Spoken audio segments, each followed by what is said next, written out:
सतनाम वाहिगुरु साहिब जी। एक ओंकार सतनाम करता पुरख निर्भव निर्वैर अकाल मूरत अजूनी सैभं गुर प्रसाद। ज्ञान ध्यान किछु कर्म न जाना, सार न जाना तेरी। सब ते वड्डा सतगुर नानक, जिन कल राखी मेरी। जेता जियो पिंड सब तेरा, तू अंतर जामी पुरख भगवान। दासन दास कहे जन नानक, जेहा तू कराहे तेहा हूँ करी वख्यान। दासन दास कहे जन नानक, जेहा तू कराहे तेहा हूँ करी वख्यान।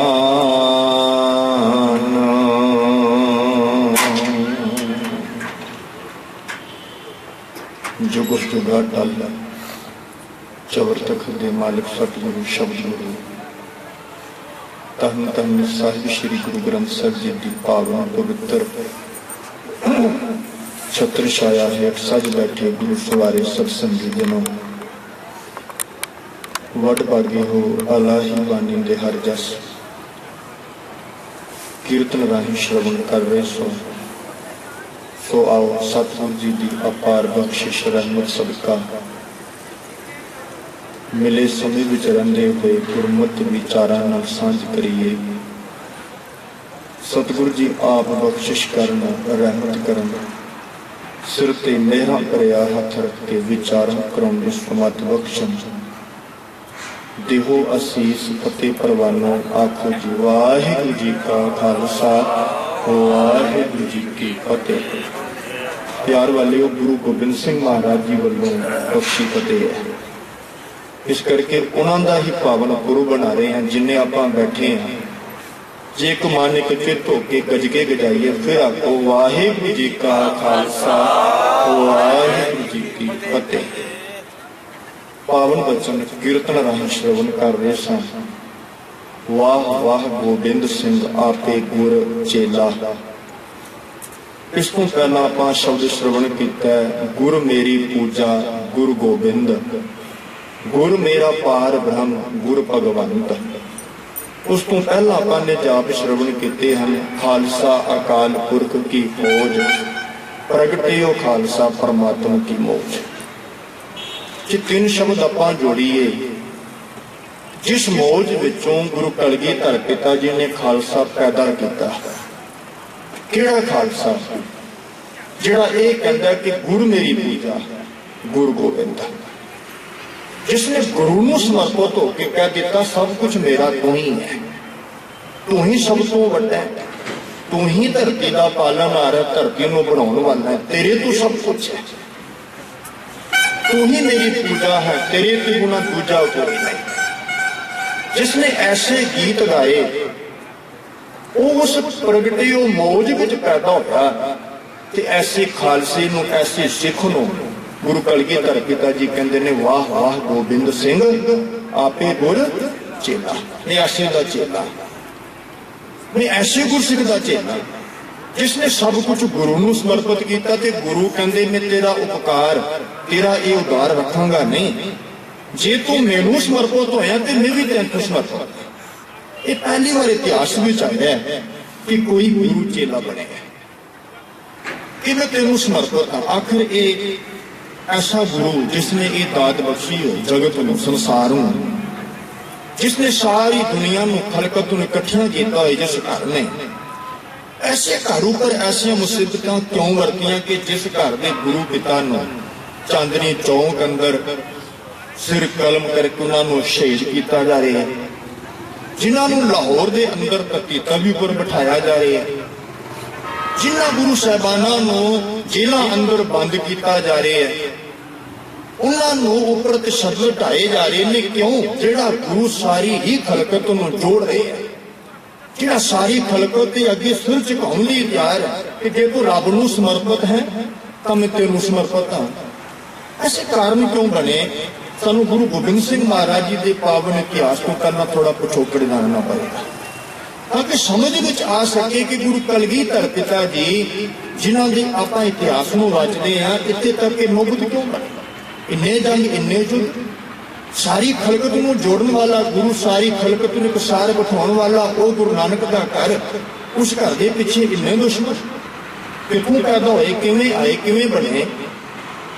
जी इस गल नूं वाचन एक पावन पंक्ति गुरु ग्रंथ साहिब विचों आपां लवांगे।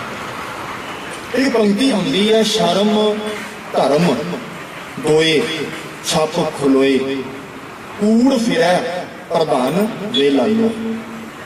ये समय के हालातों नूं सतगुरां ने वर्णन किया है। एक समा सी जदों शर्म ते धर्म दो चीज़ां हुंदियां ने जिहड़ियां रब नाल जोड़दियां ने, वो दोवें ही चीज़ां सतगुरु कहते हैं छप खलोए बरियां नहीं सन, छुप गई ने, एक थां ते रुक गई ने। ये दो चीज़ां जिहड़ियां रब नाल जोड़दियां ने, सतगुरु गुरु नानक पातशाह कहंदे कि दोवें रुक गई, दोवें छुप गई। जो दो चीज़ां जिसने रब की होंद नूं प्रगट करना है, जिसने रब नाल जोड़ना है, दोवें ही चीज़ां मर जाण। तो गुरदाता कहंदे ने फिर होया कि कूड़ फिरै, जिहड़ी चीज़ रब नालों विथ पाउंदी है, कूड़ सच नालों विथ है। जिथे कूड़ होवे उत्थे सच का टिकाऊ नहीं बनता। हुण सूरज चढ़ जाए, असीं कदे अंधेरे नूं भजाया? अंधेरा अपने आप भजदा जो सूरज चढ़दा है। तो पर प्यार वालियों जो इन्ना अंधकार सी, इन्ना अंधेरा सी, तो गुरुदेव कहते ने कूड़ का पसारा हो चुकिया सी, कूड़ दे अंधेरे का। एक पंक्ति होर जोड़ लईए ताकि विषय में तोड़ सकीए। कल काती राजे का साई, धर्म पंख कर उडरिया, कूड़ अमावस सच चंद्रमा, दिशा नाही कह चढ़िया, हुण भाल विकुन्नी होई, अंधेरा राह ना कोई। सतगुरु कहते हैं उस समय के हालात। कल काती राजे कसाई, राजे कसाई का रूप धारण कर चुके सन, राजे ही नहीं। सतगुरु कहते हैं कि सारी ही खलकत हाथों छुरी जगत कसाई। इतने तो सारा संसार कसाई रूप हो चुके सी, किसी अंदर दया भावना रही ही नहीं, क्योंकि शर्म धर्म दोवें खत्म हो गए। जिस अंदर दोवां विचों एक चीज होएगी, उस अंदर दया भावना होएगी, धर्म कित्थों आएगा? जिस अंदर दया नहीं है तो गुरदाता कहते धर्म तो पैदा हो ही नहीं सकता। धौल धर्म दया का पुत, हुण पुत्र पिता तो बिना कितने पैदा होएगा? जिहड़ा धर्म है गुरदाता कहते ने ये धर्म जिहड़ा है ना, ये दया का पुत्र है। जिस विच दया नहीं है उस विच धर्म आ ही नहीं सकता। आप फिर अगे विषय साझा करांगे। 10वें जामे विच 5 प्यारे साजे कि पहला दया आई सी, फिर धर्म आया सी। पहला दया आया, फिर धर्म आया सी, उस विच हिम्मत पैदा होती है। पर गुरदाता जी ने जो देखे खलकत के हालात, कल के सारा जगत कसाई, कल काती राजे कसाई, धर्म पंख कर उडरिया। ये धर्म जिहड़ा सी खंभ लगा के उड़ चुकिया सी। कूड़ अमावस, कूड़ रूपी अंधकार, मस्या का अंधेरा बड़ा प्रबल गिनिया गया। अमावस का अर्थ है मस्या, मस्या के अंधेरे में कुछ नहीं दे दिया। जे पूर्णमासी होए तो रात के अंधेरे में असीं कुछ दिखाई दिंदा सा, पर मस्या का अंधेरा प्रबल है। गुरदाता कहते ने कूड़ मस्या रूपी, कूड़ की तरह का अंधकार, कूड़ अमावस सच चंद्रमा। अजी थां ते रख दो सैट करके, कई कई हिलाना कूड़ अमावस सच चंद्रमा जिसे नाही कह चढ़िया। कहंदे ने किन्ने अंधकार दे विच उस वेले रब दी खोज करना गुरदेव कहंदे ने गुरु नूं लभना बड़ा औखा हो चुकिया सी। उन्हां हालातां दे विच सगन फिर खलकत विचों एक आवाज उठी, इस कायनात दी, इस धरती दी, जिस उपर आपां सारे बहने हैं, जिथे आपां टिके होए आ। सर कहंदे उस धरती ने पुकार की। धरती नूं इक नाम मिलिया मां। ये मां किस वेले रोंदी है? पुत्र दे विछोड़े विच। जब पुत्र नशोई हो जाए, पुत्र भैड़ा हो जाए, ਹੁਣ ਜੇ ਪੁੱਤਰ ਲਾਇਕ ਹੋਵੇ ਮਾਂ ਕਦੇ ਨਹੀਂ ਜੇ ਰੋਂਦੀ। ਦੁਨੀਆ ਨੂੰ ਉਹ ਸੀਨੇ ਉੱਪਰ ਹੱਥ ਰੱਖ ਕੇ ਕਹਿੰਦੀ ਹੈ ਮੇਰੇ ਜਿਹਾ ਪੁੱਤਰ ਸਾਰਿਆਂ ਦਾ ਹੋਵੇ। ਅੱਜ ਇਸ ਮਾਂ ਧਰਤੀ ਨੇ ਪੁਕਾਰ ਕੀਤੀ ਕਿ ਮੇਰੀ ਖੇਕ ਉੱਪਰ ਰਹਿਣ ਵਾਲਾ ਪੁੱਤਰ ਅੱਜ ਬਦਦੁਆ ਦਾਗ ਬਣ ਗਿਆ। ਮੇਰੀ ਖੇਕ ਉੱਪਰ ਰਹਿਣ ਵਾਲਾ ਮੇਰਾ ਪੁੱਤਰ ਅੱਜ ਨਸ਼ਿਆਂ ਦਾ ਆਦੀ ਹੋ ਚੁੱਕਿਆ, ਅੱਜ ਅੰਧਕਾਰ ਦੇ ਅੰਧੇਰੇ ਵਿੱਚ ਡੁੱਬ ਚੁੱਕਿਆ। मेरा पुत्र अज सही रस्ते तू खुंझ चुके है। ये मालिक जां तां मैनू मौत दे दे ते मेरे पुत्र नूं बचा ले। गल हो चुके ना। वो मां कहती है पुत्रा जां तां मैं मर जा, तेरियां शिकायतां मेरे कोल ना आन, ते जां तू मर जा। अज उस मां ने पुकार की, ओ रब्बा तू सारी खलकत नूं पैदा कीता, मैं किसी की गंदगी नूं भी सया। जे मेरे ऊपर किसी ने गंदगी सुटी मैं तां उसनूं सया, जे किसी ने फुल बीजे मैं तां उसदा शुक्र कीता। पर यह किहड़ा भला वापरे है? अज मेरा पुत्र इन्ना भैड़ा हो गया, मेरे ऊपर रहने वाला किरत कम हो गया, ये पुत्र मेरे को सहन नहीं होता। उस वेले इस धरती की पुकार उस दातार ने सुनी। सुनी पुकार दातार प्रभ गुरु नानक जग मन उठाए। सतगुरु जी का आगमन होता है। आगमन का कारण फिर संकेत विच असीं समझ लईए कि धरती अंदर धर्म शर्म दो चीज़ां आरोप हो गई। सारी खलकत अंदर पाप का पसारा वध गया। उस रब की होंद को लुकाई मुनक्कर हो गई। बंदा बंदे को नफरत करन लगा। इन्हां हालातां दे विच उस दातार ने पुकार सुनी। जदों सतगुरु जी का आगमन होता है ना, कि प्यारे इस वेले एक बहुत जरूरी चीज समझने वाली है। शर्म की होती है, धर्म की होता है। असं कोई काम भैड़ा कर लीए ना, कहते ने तू तो शर्म ला दी है। उस वेले कितना भैड़ा कर्म सी। छोटी जी मिसाल दें, जो आप किसी अनमत के ग्रंथों को पढ़ते हैं ना, मैं निंदा नहीं करता, एक सच्चाई सन्मुख रखांगा। उत्थे लिखिया कि जे उच्च जात वाला बंदा थुकना चाहे ना, थुकना चाहे, जे नीवी जात वाला बंदा सामने खड़े है, उसनों चाहिए कि उसके सामने मुंह खोल लवे। मुंह भी पूरा खोले ताकि उसमें थुकण विच औख ना होवे। किते ग्रंथ पढ़ के देखिए, उसनों थुकण विच औख ना होवे। इन्ना इंसान डिग गया जिसनों गुरदाता कहते ने सब में जोत जोत है सोए, किस लै चानन सब में चानन होए।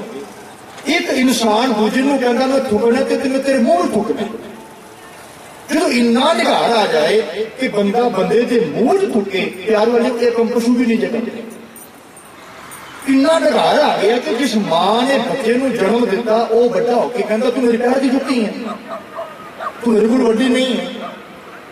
एक बंदा जो बड़ा हो गया उसको समझ पई, थोड़ी समझ आई, वो कहने लगा तू मेरे खूह को पानी किस तरह भर लिया, तू प्यासा तड़प के मर जा, तू मेरे खूह पिछू पानी किस तरह भरे है।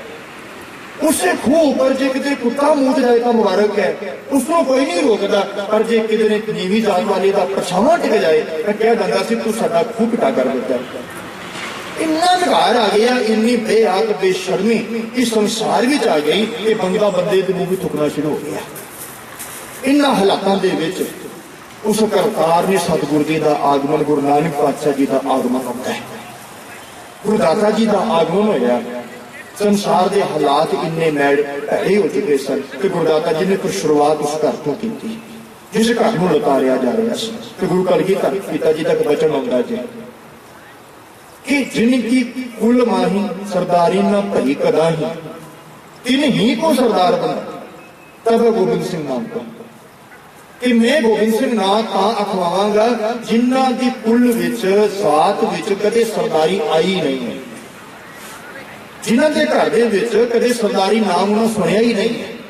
उन्होंने अपनी जिंदगी गुलामी तो शुरू की, लेकिन उन्होंने सरदार बनाना, उन्होंने उच्चा करना है। तो गुरु नानक पातशाह जी का वचन पढ़िए, नीचा अंदर नीच जात नीची हूँ अत नीच नानक दिन कै संग साथ वड्डियां सियों क्या रीस जिथे नीच संभालियन जिथे नदर तेरी बख्शिश जिथे नीवे सामभे जाणगे गुरु नानक पातशाह कहंदे उत्थे मेरा वासा है मेरा वासा उत्थे होएगा जिथे नीवे संभाले जाण ते गुरुदेव ने नीविਆਂ ਤੋਂ ਕੰਮ शुरू किया क्योंकि नीविਆਂ ਨੂੰ ਪਿੱਛੇ कर लिया सतगुरु जी ने शुरुआत कितों की पहली उदासी हुई ना पहली उदासी की रमत होती है एक घर लभदे ने जिस घर के अंदर बैठने वाली रूह का नाम आप भाई लालो पढ़ते हैं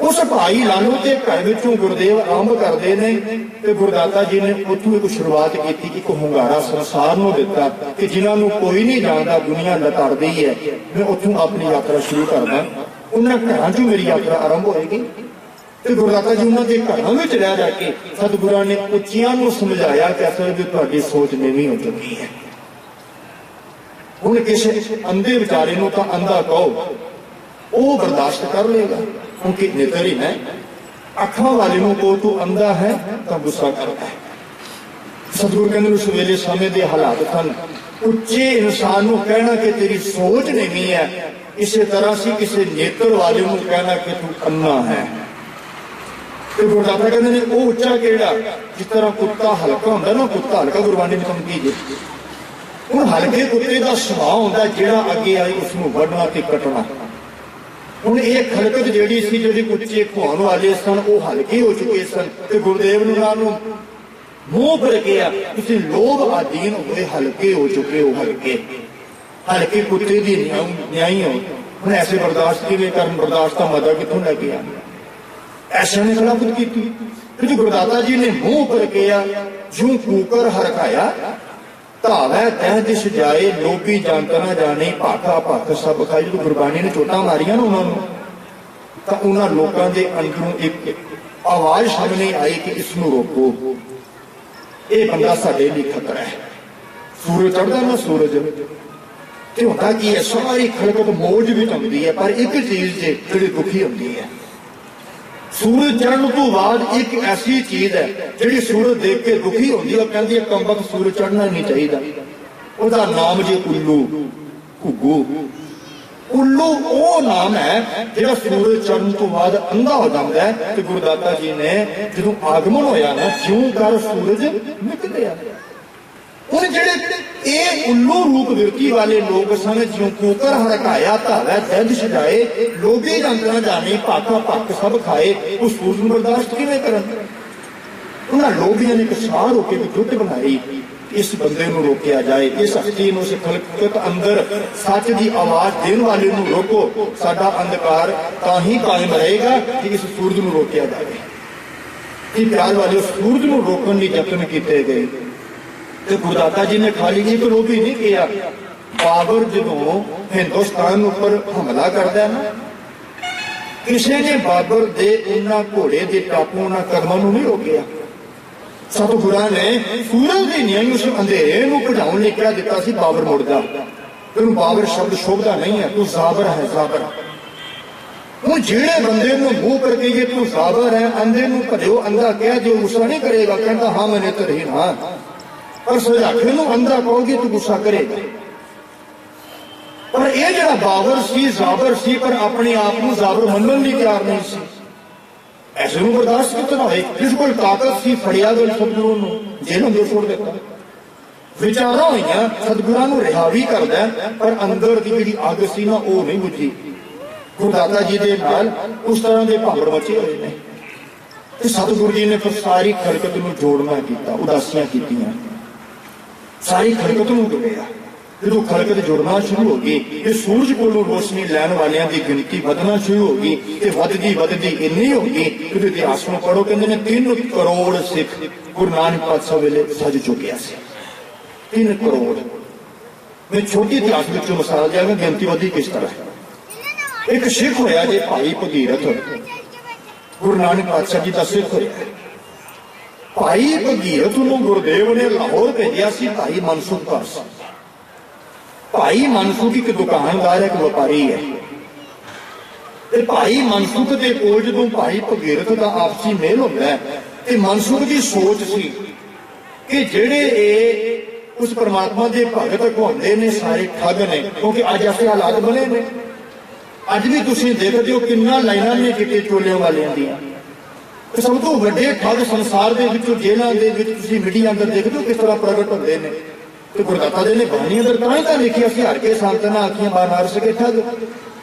उस वेले ठगां की तादाद बहुत बड़ी उस वेले विच सी। हुण बानार सके ठग की है, एक नहीं सी, बहुत सारे सन।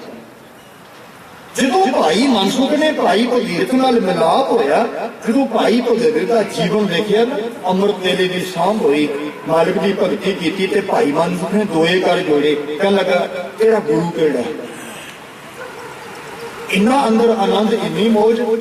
ਇਹ ਭਾਈ ਮਨਸੁਖ ਨੂੰ ਭਾਈ ਭਗੀਰਥ ਨੇ 10 ਭਾਈ ਗੁਰੂ ਨਾਨਕ ਪਾਤਸ਼ਾਹ ਪਰਖਾਏ ਤੇ ਭਾਈ ਮਨਸੁਖ ਭਾਈ ਭਗੀਰਥ ਦੇ ਜੀਵਨ ਨੂੰ ਦੇਖ ਕੇ ਗੁਰੂ ਨਾਨਕ ਪਾਤਸ਼ਾਹ ਜੀ ਦਾ ਪਾਸ਼ੂ ਹੋ ਗਿਆ, ਆਸ਼ਿਕ ਬਣ ਗਿਆ, ਭਾਲ ਕਰਨ ਲੱਗਾ ਅੰਦਰੋਂ। ਪਰ ਮਨਸੁਖ ਦਾ ਅਜੇ ਮਿਲਾਪ ਨਹੀਂ ਹੋਇਆ। ਮਨਸੁਖ ਵਪਾਰੀ ਹੈ, ਉਹ ਸਿੰਗਲਾ ਦੀਪ ਦਾ ਵਪਾਰ ਦਾ ਕੇ ਕਰਦਾ। ਇਹ ਸਿੰਗਲਾ ਦੀਪ ਦਾ ਰਾਜਾ ਸੀ, ਰਾਜਾ ਸ਼ਿਵਨਾਮ। ਜਦੋਂ ਭਾਈ ਮਨਸੁਖ ਦੇ ਜੀਵਨ ਨੂੰ ਦੇਖਿਆ ਰਾਜੇ ਸ਼ਿਵਨਾਮ ਨੇ ਬੜਾ ਪ੍ਰਭਾਵਿਤ ਹੋਇਆ। ਕਹਿਣ ਲੱਗਾ ਤੇਰਾ ਗੁਰੂ ਕੌਣ ਹੈ? ਤੇ ਕਹਿਣ ਲੱਗਾ ਮੇਰਾ ਗੁਰੂ ਗੁਰੂ ਨਾਨਕ ਹੈ, ਮੇਰਾ ਗੁਰੂ ਗੁਰੂ ਨਾਨਕ ਹੈ। ਤੇ ਭਾਈ ਸ਼ਿਵਨਾਮ ਦੇ ਅੰਦਰ ਇੱਕ ਚਾਹ ਪੈਦਾ ਹੋਇਆ ਸ਼੍ਰੀ ਗੁਰੂ ਨਾਨਕ ਨੂੰ ਮਿਲਣ ਲਈ। ਆਪਾਂ ਗੁਰੂ ਗੋਬਿੰਦ ਸਿੰਘ ਮਹਾਰਾਜ ਜੀ ਦੀ ਜੀਵਨੀ ਨੂੰ ਛੱਡਣਾ, ਇਸ ਲਈ ਮੈਂ ਉਸ ਨੂੰ ਵਿਸਥਾਰ ਵਿੱਚ ਨਹੀਂ ਬੋਲਾਂਗਾ, ਕੇਵਲ ਟੁਕ ਮਾਤਰ। ਉਸ ਵੇਲੇ ਗੁਰੂ ਨਾਨਕ ਦਾ ਨਾਮ ਲੈ ਕੇ ਕਈਆਂ ਨੇ ਉਸ ਸ਼ਿਵਨਾਮ ਨੂੰ ਠਗਿਆ ਕਿ ਅਸੀਂ ਗੁਰੂ ਨਾਨਕ ਹਾਂ। ਅੰਤ ਵੇਲੇ ਉਸ ਭਾਈ ਗੁਰੂ ਕੇ ਸਿੱਖ ਨੇ ਇੱਕ ਵਿਉਂਤ ਬਣਾਈ ਕਿ ਜਦੋਂ ਵੀ ਕਹਿੰਦਾ ਸੀ ਨਾ ਮੈਂ ਗੁਰੂ ਨਾਨਕ ਹਾਂ, ਉਹਦੇ ਸਾਹਮਣੇ ਕੰਜਰੀਆਂ ਨਚਾਉਂਦਾ ਸੀ, ਕੰਜਰੀਆਂ ਵੇਸ਼ਵਾਵਾਂ। ਵੇਸ਼ਵਾਵਾਂ ਨੱਚਦੀਆਂ ਸਨ, ਜਿਹੜਾ ਕੱਚਾ ਪਿੱਲਾ ਹੁੰਦਾ ਸੀ ਬੋਲ ਜਾਂਦਾ ਸੀ। ਤੇ ਗੁਰੂ ਨਾਨਕ ਪਾਤਸ਼ਾਹ ਜਦੋਂ ਗਏ ਉਸ ਵੇਲੇ ਰਾਜੇ ਸ਼ਿਵਨਾਮ ਨੇ ਉਹੀ ਹਾਲਾਤ, ਕਿਧਰੇ ਪਖੰਡੀ ਨਾ ਹੋਵੇ, ਫਿਰ ਵੇਸ਼ਵਾਵਾਂ ਗਈਆਂ, ਉੱਥੇ ਜਾ ਕੇ ਨਾਚ ਸ਼ੁਰੂ ਕੀਤਾ। ਗੁਰਬਾਣੀ ਅੰਦਰ ਪੰਕਤੀ ਜੇ ਗਾਛੋ ਪੁੱਤਰੀ ਰਾਜ ਕੁਆਰ। ਗੁਰੂ ਪਾਤਸ਼ਾਹ ਜੀ ਨੇ ਇਹ ਆਵਾਜ਼ ਦਿੱਤੀ ਨਾ, ਚਰਨਾਂ ਵਿੱਚ ਡਿੱਗ ਪਈਆਂ ਕਿ ਸਾਨੂੰ ਤਾਂ ਲੋਕ ਗੰਦੀ ਨਿਗਾਹ ਨਾਲ ਦੇਖਦੇ ਨੇ। ਉਹ ਕਿਹੜਾ ਭਗਤ ਹੈ ਜਿਸ ਨੇ ਸਾਨੂੰ ਪੁੱਤਰੀ ਦਾ ਖਿਤਾਬ ਦਿੱਤਾ? ਪੁੱਤਰੀ ਸਾਨੂੰ ਆਪਣੀਆਂ ਬੱਚੀਆਂ ਬਣਾਇਆ। ਤੇ ਰਾਜੇ ਸ਼ਿਵਨਾਮ ਨੂੰ ਜਾ ਕੇ ਪੁਕਾਰ ਕੇ ਕਹਿੰਦੇ ਕਿ ਸੱਚਾ ਗੁਰੂ ਤੇ ਹੁਣ ਆਏ। ਪਰ ਰਾਜਾ ਸ਼ਿਵਨਾਮ ਜਦੋਂ ਗੁਰੂ ਨਾਨਕ ਦਾ ਸਿੱਖ ਬਣਦਾ ਨਾ, ਖਾਲੀ ਰਾਜਾ ਸ਼ਿਵਨਾਮ ਨਹੀਂ ਬਣਦਾ, ਸਿੰਗਲਾ ਦੀਪ ਦੀ ਜਿੰਨੀ ਪ੍ਰਜਾ ਸੀ ਰਾਜੇ ਸ਼ਿਵਨਾਮ ਨੇ ਸਾਰੀ ਸਿੱਖ ਬਣਾਈ। ਵੱਖਰੀ ਗੱਲ ਹੈ ਕਿ ਅਸੀਂ ਸਾਹਮਣੇ ਸੀ, ਰਾਜੇ ਸ਼ਿਵਨਾਮ ਨੇ ਸਾਰੀ ਪ੍ਰਜਾ ਨੂੰ ਸਿੱਖ ਬਣਾਇਆ। ਹੁਣ ਇੱਕ ਸਿੱਖ ਨੇ ਹਜ਼ਾਰਾਂ ਸਿੱਖਾਂ ਨੂੰ ਪੈਦਾ ਕੀਤਾ। ਮੈਂ ਛੋਟੇ ਟੁਕ ਮਾਤਰ ਵਿਚਾਰ ਤਾਂ ਸਾਂਝੇ ਕੀਤੇ ਨੇ ਕਿ ਸਿੱਖਾਂ ਦੀ ਗਿਣਤੀ 3 ਕਰੋੜ ਕਿਸ ਤਰ੍ਹਾਂ ਬਣੀ। ਗੁਰੂ ਨਾਨਕ ਪਾਤਸ਼ਾਹ ਜੀ ਨੇ ਜਦੋਂ ਬਾਬਰ ਨੂੰ ਜ਼ਾਬਰ ਕਿਹਾ, ਜਿਹੜੇ ਸੱਚੇ ਨਾਲ ਜੁੜੀਆਂ ਹੋਈਆਂ ਰੂਹਾਂ ਸਨ ਉਹ ਅੱਜ ਬਾਹਰ ਆਈਆਂ, ਉਹ ਰੂਹਾਂ ਅੱਜ ਬਾਹਰ ਆਈਆਂ, ਕਿਉਂਕਿ ਭਗਤਾਂ ਨੂੰ ਤਾਂ ਇਹਨਾਂ ਲੋਕਾਂ ਨੇ ਕਮਰਿਆਂ ਵਿੱਚ ਬੰਦ ਕੀਤਾ ਹੋਇਆ ਸੀ। ਜੇ ਭਗਤ ਨਾਮਦੇਵ ਜੀ ਵਰਗੀ ਸ਼ਖਸੀਅਤ ਕਿਧਰੇ ਮੰਦਰ ਵਿੱਚ ਚਲੀ ਵੀ ਜਾਂਦੀ ਹੈ, ਭੁੱਲ ਭੁਲੇਖੇ ਤਾਂ ਧੱਕੇ ਮਾਰ ਕੇ ਬਾਹਰ ਕੱਢਿਆ ਜਾਂਦਾ। ਜੇ ਭਗਤ ਜੀ ਵਰਗੀ ਸ਼ਖਸੀਅਤ ਕਿਧਰੇ ਧਾਰਮਿਕ ਸਥਾਨ ਵੀ ਜਾ ਕੇ ਸਿਰਮਸਤਕ ਹੋਣਾ ਚਾਹੁੰਦੀ ਹੈ, ਉਸ ਨੂੰ ਧੱਕੇ ਮਾਰ ਕੇ ਬਾਹਰ ਕੱਢਿਆ ਜਾਂਦਾ। ਤੂੰ ਚਮਾਰ ਹੈ, ਤੈਨੂੰ ਕੋਈ ਇਜਾਜ਼ਤ ਤੱਕ ਨਹੀਂ ਇੱਥੇ ਆਉਣ ਦਾ। ਉਹਨਾਂ ਹਾਲਾਤਾਂ ਦੇ ਵਿੱਚ ਗੁਰੂ ਨਾਨਕ ਪਾਤਸ਼ਾਹ ਜੀ ਨੇ ਜਦੋਂ ਨਾ ਲੋਕਾਂ ਨੇ ਦੇਖਿਆ ਅੱਜ ਸੱਚਾ ਗੁਰੂ ਪ੍ਰਗਟ ਹੋਇਆ, ਉਹ ਰੂਹਾਂ ਅੱਜ ਬਾਹਰ ਆਈਆਂ, ਸਤਿਗੁਰੂ ਜੀ ਦੇ ਕਾਫਲੇ ਵਿੱਚ ਸ਼ਾਮਲ ਹੋਈਆਂ। ਜੋ ਇਹੋ ਜਿਹੀਆਂ ਰੂਹਾਂ ਸ਼ਾਮਲ ਹੋਈਆਂ ਤੇ ਕਾਫਲਾ ਇੰਨਾ ਵਧਿਆ, 3 ਕਰੋੜ ਇਸ ਦੀ ਗਿਣਤੀ ਹੋਈ।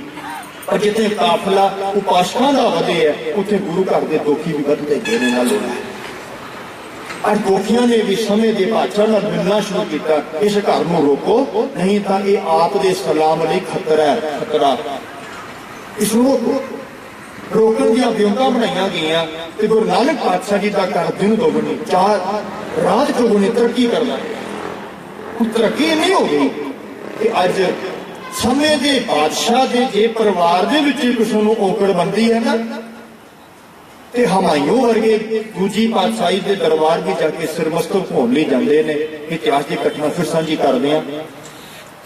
ਹਮਾਯੂੰ ਜਦੋਂ ਗੁਰੂ ਪਾਤਸ਼ਾਹ ਜੀ ਦੀ ਸ਼ਰਨ ਵਿੱਚ ਜਾਂਦਾ ਨਾ, ਮੇਰੇ ਸਾਥ ਦੇਣ, ਕਿਉਂਕਿ ਪਤਾ ਸੀ ਗੁਰੂ ਨਾਨਕ ਦਾ ਘਰ ਹੀ ਜਿਹੜਾ ਸਾਡੇ ਸਪੋਰਟ ਵਿੱਚ ਉਤਰੇਗਾ। ਜਦੋਂ ਹਮਾਯੂੰ ਜਾ ਕੇ ਪਹੁੰਚਦਾ ਗੁਰੂ ਪਾਤਸ਼ਾਹ ਜੀ ਉਸ ਵੇਲੇ ਬੱਚਿਆਂ ਨੂੰ ਉਹ ਗੁਰਮੁਖੀ ਸਿਖਾ ਰਹੇ ਨੇ। ਗੁਰਮੁਖੀ ਅੱਜ ਸਾਡੇ ਗੁਰਦੁਆਰਿਆਂ ਵਿੱਚੋਂ ਚੀਜ਼ਾਂ ਲੋਪ ਹੋ ਗਈ, ਤਾਂ ਮੈਨੂੰ ਪਤਾ ਨਹੀਂ। ਮੈਂ ਅਮੂਲ ਗੁਰਦੁਆਰਿਆਂ ਦੀ ਗੱਲ ਕਰਦਾ। ਸਾਡੇ ਗੁਰੂ ਘਰਾਂ ਦੇ ਵਿੱਚ ਜੋ ਸੰਵਿਧਾਨ, ਜੋ ਵਿਧਾਨ ਗੁਰਦਾਤਾ ਜੀ ਨੇ ਬਣਾਇਆ ਸੀ ਨਾ, ਕਿ ਸਤਿਗੁਰਾਂ ਨੇ ਕਿਸ ਸੱਚੇ ਵੀ ਢਲ ਕੇ ਜਿਉਣਾ ਹੈ, वो साडे घरां विचों अलोप हो गया। अज सानूं इश्तिहारां विच 2 भाषावां लिखणियां पैंदियां ने। क्यों? क्योंकि सानूं पता कि गुरमुखी पढ़ने वाले बड़े घट ने, साडे बच्चे गुरमुखी नहीं जानते।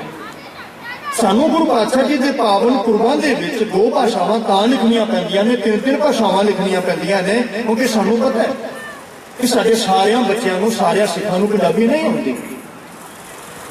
हुण ये कारण क्यों बनिया? क्योंकि आशी गुरु पातशाह जी दे चलाए हुए उस सिद्धांत नूं भुल गए। सानूं समझ ही नहीं पई कि सतगुरां ने सारियां चीज़ां तां गुरुद्वारियां तो शुरू कीतियां। उस वेले धर्मशाला होंदियां सन। जदों हुमायूं आंदा है ना, उस वेले गुरुदाता जी आप बच्चों नूं गुरमुखी सिखा रहे सन। सतगुरु जी आप उत्थे बच्चों के मुकाबले कराउंदे सन, ताकि जिथे मैं सिख नूं अध्यात्मिक तौर पर उच्चा ते पक्का करना है, उत्थे मैं उस सिख नूं सरीरक तौर ते विच बलवान करना है। हुण सानूं लंगर भी बख्शिया ते सानूं शब्द नाल दित्ता कि उत्थे शब्द भी वरतेगा, उत्थे गुरु का लंगर भी वरतेगा, प्रसादा भी छक, दोवें चीज़ां दित्तियां। पर साडी बदकिस्मती रही है, असीं गुरमुखी नूं छड्ड दित्ता। बड़ी प्यारी घटना मैं साझी करां कि साडी भाषा अलोप होण नाल, गुरमुखी अलोप होण नाल आने वाले भविख विच सानूं नुकसान की है। इतिहास विच एक घटना होंदी जे, किसी ने जो संसार का इतिहास लिखा ना, कहंदे कि बच्चा छोटा जिहा धाड़ियां ने चक लिया ते बच्चा जो चकिया गया ना, वो बच्चा पहुंचा पारसियां दे घर। हुण पारसियां दे घर बच्चे की मुकम्मलता हुई, बच्चा वड्डा होया, 15-16 साल का होया, उसने भाषा पारसियां की बोली, उसने खाना पारसियां का खाधा, उन्हें पहनावा पारसियां का पहनिया, रहन सहन पारसियां का हो गया, तो सारा कुछ पारसियां का बन गया। बच्चा 15-16 साल का होया, बच्चे की तबीयत खराब हो गई। बहुत सारे वैद्यों ने इलाज किया, बच्चा ठीक ना होया। उसने किसी बड़े ही दाने ते साने पुरुष को पूछा कि मेरा बच्चा ठीक नहीं हो रहा। रब की रूह ने क्या भलिया तेरा तो है ही नहीं। कहता तेरा तो है ही नहीं। कहता हाँ तो सच्चाई है। जो आप लुट खसुट कर रहे थे, बच्चा सवेले चकिया सी, कहते तू मुंह भी तो चक लिया, पर भलिया तेरे को मर जाएगा, ता ही बचेगा जिसे घर पुजा देगा। है तो विश्वास पूरे ही ने। मन भी थोड़ी दया भावना आई, मेरे को भी मर जाएगा। चके उस घर भी लै गया जिस घर में चकिया सी। अगे बुजुर्ग मिलिया, मां मिली, इको एक बुजुर्ग माता है। बच्चे के विछोड़े में वो भी रोंदी है, कर लाती है कि बच्चा सामने जाके रखिया। कहने लगे है बेट मां, ये तेरा बच्चा है। कहने मखौल करना, कहती फलाने सन अंदर तेरे घर में धाड़वी आए सन, उन्होंने धाड़ियों में कोई धाड़वी मैं सा। मेरे घर औलाद नहीं सी, तेरा बच्चा मैं चक्के ला गया। अज मां को भुखा निकल गई। ये सच्चाई है। उसे सन में मेरा बच्चा भी चकिया गया सी। बच्चे को चुमिया, चकिया, सीने लाया, रख दिता। बच्चे को ताप है, बुखार है। वो इंसान रख के बच्चा चला गया। हुण बच्चे को मां की भाषा तो आंदी ही नहीं सी। हुण बच्चे को मां की भाषा तो आंदी नहीं सी, ना ही उस बच्चे की भाषा मां समझ रही सी। हुण बच्चा ताप नाल लिबड़िया होया, आब आब आब बोली जाए, मां नूं समझना पवे। मां बहुत सारिया चीज़ां अपनी घर में इकट्ठियां करके सामने रख दित्तियां, ढेर लगा दिता समान का, पर बच्चे के मुंह की आवाज आब आब सी। आब आब करके उस बच्चे ने दम तोड़ दिता। उस वेले शेर हुई, वैद आया। वैद ने देखा बहुत सारे वस्तुओं को इकट्ठियां कीतियां ने। बोलिया मां तेरा बच्चा तड़पिया बहुत है। ਇਹ ਕੀ ਕਹਿੰਦਾ ਸੀ? ਕਹਿੰਦੀ ਵੈਦ ਜੀ ਇਹ ਤਾਂ ਨਹੀਂ ਪਤਾ, ਪਰ ਇੰਨਾ ਕਹਿੰਦਾ ਸੀ ਆਬ ਆਬ। मेरे के सामने सब कुछ रखे, इसने कुछ भी नहीं कबूलिया। ये आब आब करदा ही मर गया। मां रो रही है। उस वेले वैद ने कहा ओ मां, ये तो तेरे को पानी मंग रहा सी, पानी। मां दियां भूबां फिर निकलियां। कह लगी पुत्रा आब आब कह मोयो पुत्रा, पारसियां घर गाले, जे एक बार मंगदा पानी पुत्रा तो भर भर दिंदी प्याले। एक बार पानी कह दिंदा मैं प्यालियां का ढेर लगा दिंदी, पर तेरी भाषा मेरी नहीं सी, तेरी मौत हो गई। जिस दिन साडे बच्चों की भाषा गुरमुखी नहीं जी रहेगी, साडे बच्चों की अध्यात्मक मौत हो जाएगी, मौत। क्योंकि वो बच्चे गुरमुखी पढ़न तो बिना, पंजाबी पढ़न तो बिना बानी नहीं पढ़ सकते। सतगुरां ने सानू विरसे में दिता, गुरुदेव आप बच्चों को पढ़ा रहे, सानू विरसे में दिता कि गुरु घरों में आवाज उठाई जाए।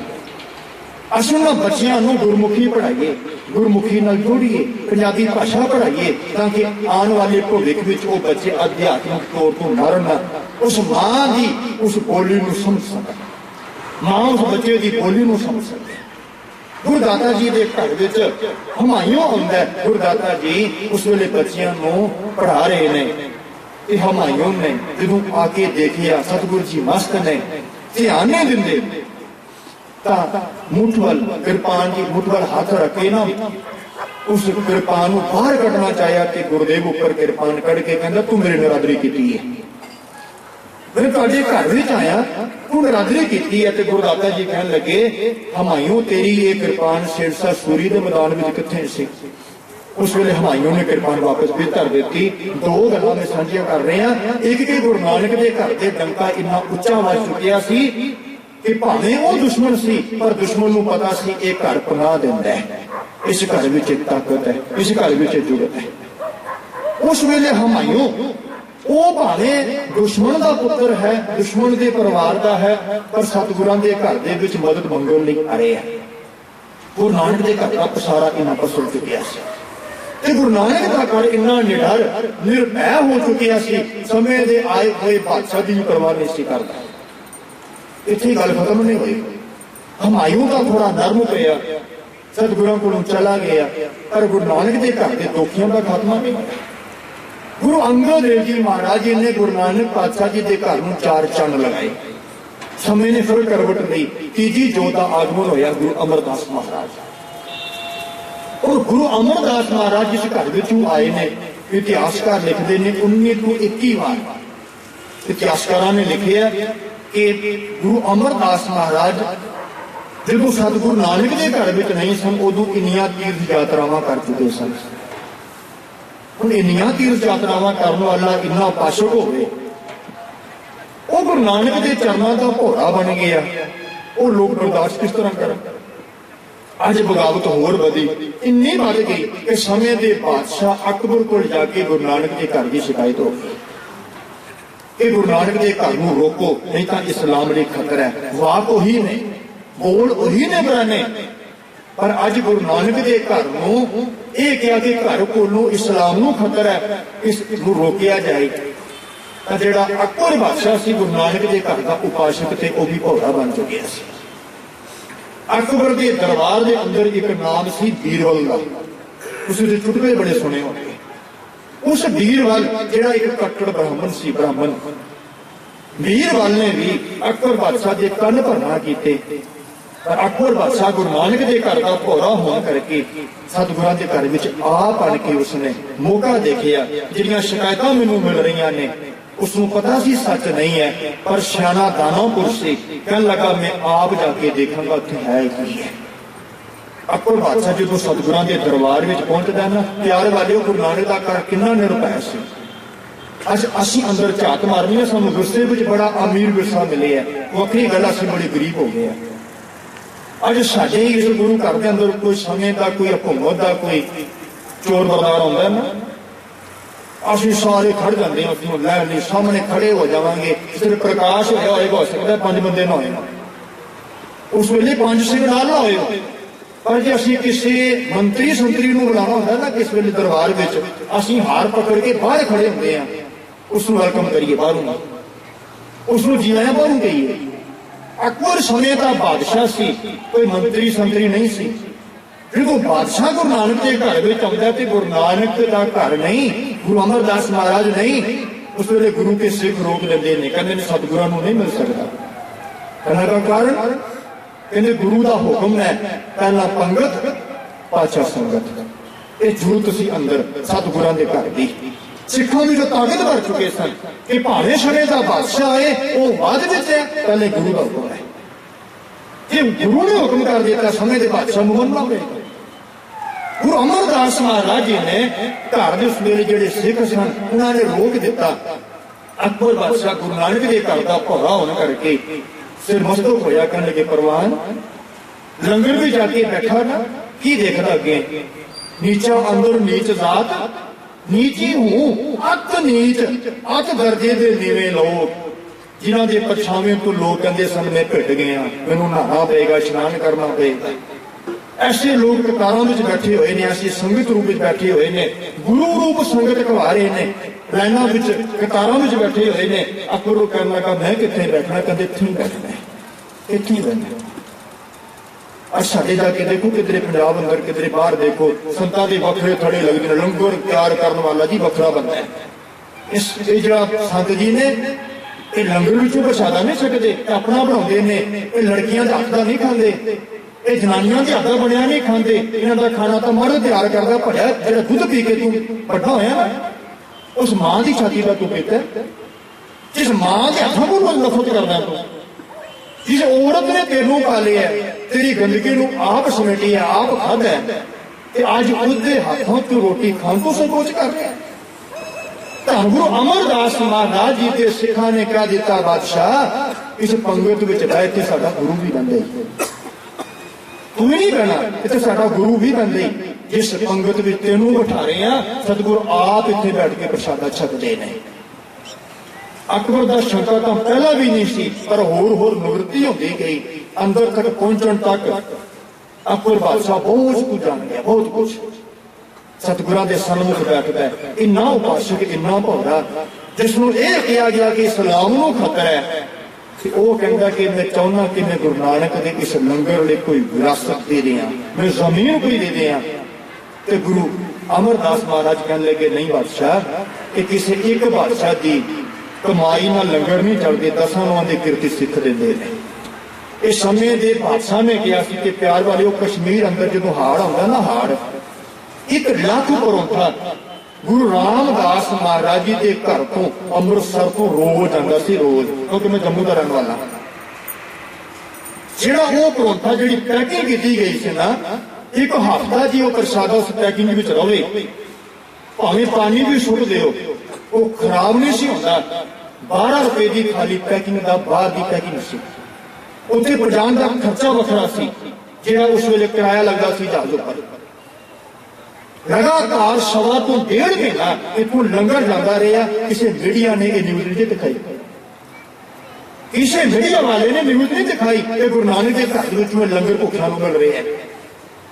सचिन तेंदुलकर 1 ट्रक भेजता है अनाज का, कच्चे अनाज का, ते साडा डिप काम जिहड़ा जम्मू दा है वो सामने खड़ के ते फोटो खिचाउंदा है। सवेरे सारे पेपरों में न्यूज होती है कि सचिन तेंदुलकर ने 1 ट्रक भेजा अनाज का। सचिन दे सारे न्यूज़पेपर दे रहे हैं, लोकल चैनल दे रहे हैं, पर जिहड़ा लंगर 1 लाख प्रसादा तैयार होकर रोजाना जाता रहा, मीडिया वालियां ने नहीं दिता। इस कारण जो रब का एक कारण वापरिया, उसको ठीक 1.5-2 महीना पिछे चले जाओ। अकाल तख्त अंदर सिखां की आपसी झड़प विच उत्थे कोई पगड़ियां नहीं रखियां सन, खाली आपसी तू महमा हुई ना, झड़प हुई। तो पूरा दिन मीडिया की न्यूज सी कि सिखां दे विच आपसी झड़प हो गई, पूरा दिन की न्यूज सी। जो गुरु नानक का घर इन्ने वड्डे पद्धर ते काम आया हिंदुस्तान के, इस मीडिया ने न्यूज नहीं दी। अन्ना हजारे 1 दिन भुख हड़ताल विच बैठदा ते महीना पहला न्यूज आउंदी है। सिखां की रिहाई करके भाई गुरबख्श सिंह जी कई दिनों तो बैठे हुए ने, अजे तक कोई न्यूज नहीं, कोई न्यूज नहीं। आस कर रहे हैं कि जिस हिंदुस्तान में असीं रह रहे हैं, समा सी उस वेले इसे हिंदुस्तान का राजा, इसे हिंदुस्तान का बादशाह यह गल कहता है कि गुरु नानक के घर के अंदर चलते हुए लंगर में मैं हिस्सा पाना चाहना, तो गुरुदाता कहने लगे नहीं मुड़दा, हिस्सा पादे जिन्ना पा सकना है। पर जिस विरासत की तू गल कर रहे हैं ना, गुरु नानक के घर में यह नहीं जुड़ सकती। सतगुरु नानक का घर सारे सिखां के 10 नूं दे किरती सिख भेटा देने, उस विचों लंगर चलता है। अज तो 3 साल पहला अमेरिका सिख ने कहा जिन्ना लंगर का खर्चा असीं देंगे, पर सानूं विरसे में एक चीज मिली सी, SGPC उसको तोड़ नहीं सकी। जे अकबर बादशाह फिर लंगर लगा देंदा ना, अज एक बंदे ने कहना सी लंगर मेरा भी हो सकता है, उस वेले इनकारी होए। अज अमेरिका सिख ने कहा सी मैं लंगर देंगा, SGPC नूं इतिहास नूं सदरां नूं पढ़ के मनना पिया कि लंगर किसी व्यक्ति का नहीं हो सकता। कहने कि तू जिन्ना धन देना, जो देना तू भिखा वजों दे सकता है, पर लंगर उपर तेरी मोहर नहीं लग सकती कि तू लंगर देने हैं।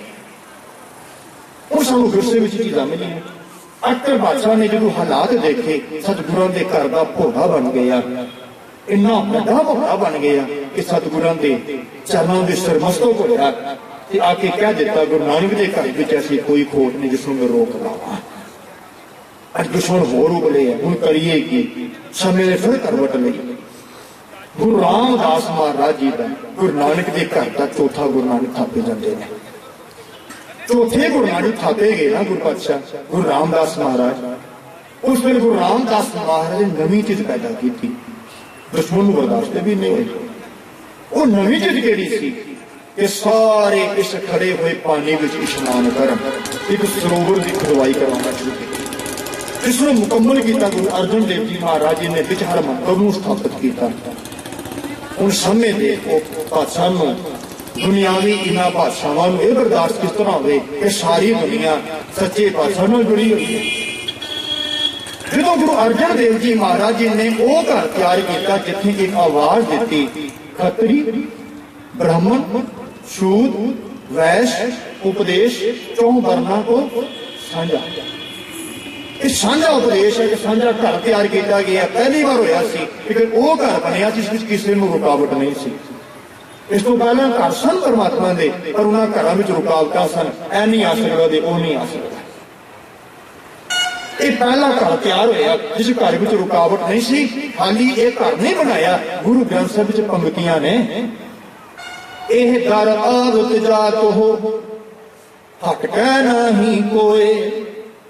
ये वो दर है जिस घर में जेड़ा भी आए जाए हटका दर होंदा रोग कोई नहीं। हुण वो किस तरह बर्दाश्त करे, ये उल्लू किस तरह बर्दाश्त करन कि सूरज का होर चानन फैला गया, जिसनूं असीं रोक रहे हैं, जिसनूं असीं रोकण दी यतनशील आ, ये तां होर हाड़ वगारे आ। इहदे घर विच पाशक होर वध रहे ने। अज काफला इन्ना वध गया, इन्ना वध गया। समय के बादशाह का जो तब्दीली हुई, जहांगीर आंदा, जहांगीर उन जहांगीर तक पर बैठता है, वो ही सी जो कुकर कर हरकाया धारा दिन सजाए। इधर जहांगीर का इतिहास पढ़ो, खुसरो ने बगावत की, किस तरह खुसरो नूं मारिया, किस तरह की तशद्दद करके उसने तख्त में लिया। वो लोभी जंगना जानी भख भख सब खाए, उस लोभी बंदे नूं तां पता ही नहीं सी, हल्का कुत्ता सी। लोभ अधीन होया, किस तरह गुरु नानक के घर नूं बर्दाश्त करे। उसने फिर चक्रव्यूह रचिया। उस चक्रव्यूह दे विच सतगुरु गुरु अर्जन देव जी महाराज जी नूं विच लिआंदा। दोख बड़े गुरु अर्जन देव जी महाराज जी की शहीदी होंदी है। शहीदी सतगुरु जी की जो शहीदी हुई, समय ने फिर करवट लई। प्यारे वाले दो चीज़ां सन जो आपां इतिहास पढ़दे हां ना, इतिहास अंदर गुरु रामदास महाराज जी वेले करवट हुई सी।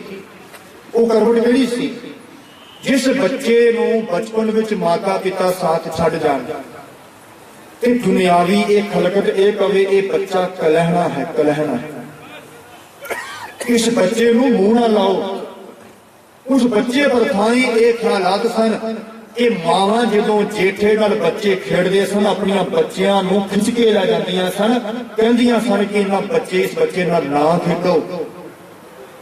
कि जो नानी जाके लैन ले गई सी ना, ते क्या सी जो देखी बच्चे दे हालात देखे, सारियां दे घर गई, सारियां ने इस बच्चे नूं सांभ लो क्योंकि मेरा भी घर वाला नहीं है, मेरा भी कमाउण वाला कोई नहीं, ते सारे नकारी हो गए। वो भटकदी हुई उस नानी ने उस बच्चे नूं वापस रजाना कीता ते पुछिया, बेटा तू की देखिया? दुनिया तेरे नफरत करती है। वो अगे बच्चा की कहता, कहता नानी मां मैनू पता नहीं दुनिया नफरत करती है कि नहीं, पर मैनू दुख उस वेले होता है बच्चे मेरे नाल खेडदे ने पर मावां धोखे लै जांदियां ने, मैनू खेडण विच भी संकोच। और सारे नकारी हो गए। जिस बच्चे नूं दुनिया ने करहना किया सी ना, ते प्यारे उस बच्चे नूं जदों उंगल गुरु नानक दे घर ने पकड़ी, इन्ना बड़ा खिताब है, इस बच्चे नूं दो रोटियां देने लई कोई तैयार नहीं सी। ये गुरु नानक के घर की बख्शिश हुई ऐसे बच्चे ऊपर। अज भी जदों सतगुरां दे घर दे लंगर वरताया जाता ना, लंगर, उस वेले गुरु नानक पातशाह का लंगर नहीं किया जाता। असीं कहंदे हां लंगर दे जिहड़े असीं वारस बनाउंदे हां ना, वो चौथे गुरदेव गुरु रामदास महाराज बनाउंदे हां। चौथी पातशाही जिन्हां नूं दो प्रसादे देने कोई तैयार नहीं होया, गुरु नानक के घर की नी वड्डी बख्शिश नी वड्डी करवट कि अज दुनिया लंगर सकती है, लखां लोग लंगर सकते हैं दरबार साहब, और उत्थे सतगुरु जी का पावन वो तस्वीर फोटो लगी हुई है। लंगर छकण तो पहला कहा जाता बोल धन धन गुरु रामदास जी। ये रहमत गुरु नानक समय के वो लोग ना बर्दाश्त कर सके, जो उन्होंने बर्दाश्त ना होया ते जहांगीर नाल फिर जाके वही रटे रटाए वही सवाल कि जहांगीर अज इस्लाम नूं खतरा है, और नानक दे घर कोलों इस्लाम नूं बचाना है। ये नहीं कहते सानूं खतरा है, इस्लाम नूं खतरा है। ते सतगुरु जी नूं एक विरोधबंदी तहत सतगुरु जी नूं गिरफ्तार किया जाता है। पंजवें पातशाह जी की शहीदी होती है। जे बादशाहां दे विच करवट आई ना, अज गुरु नानक पातशाह जी के घर ने फिर करवट लई। जे बादशाह अकबर तो बाद जहांगीर ने सारा सिस्टम ही बदल दिता, कि गुरु नानक पातशाह जी के घर कहने लगा अज मैनू भी अपना सिस्टम बदलने की लोड़ है। तरीका वही है, तरीका कोई नहीं बदलिया, पर जिस तरह बादशाह जी जिहो जिहा काम कर रहा सी, गुरुदेव उससे ही सवाल का जवाब उससे रूप ही दे रहे थे। आज जहांगीर ने गुरु अर्जन देव जी महाराज जी को शहीद किया, गुरु नानक की 6वीं जोत कहने लगी हुण मैनू भी शस्त्रधारियों की लोड़ है। अज मैनू भेटा की लोड़ नहीं है, अज मैनू शस्त्रां की लोड़ है, अज मैनू जवानी की लोड़ है। ते प्यार वालों सिखां नूं गुरुद्वारियां की लोड़ नहीं जे, माफ करियो।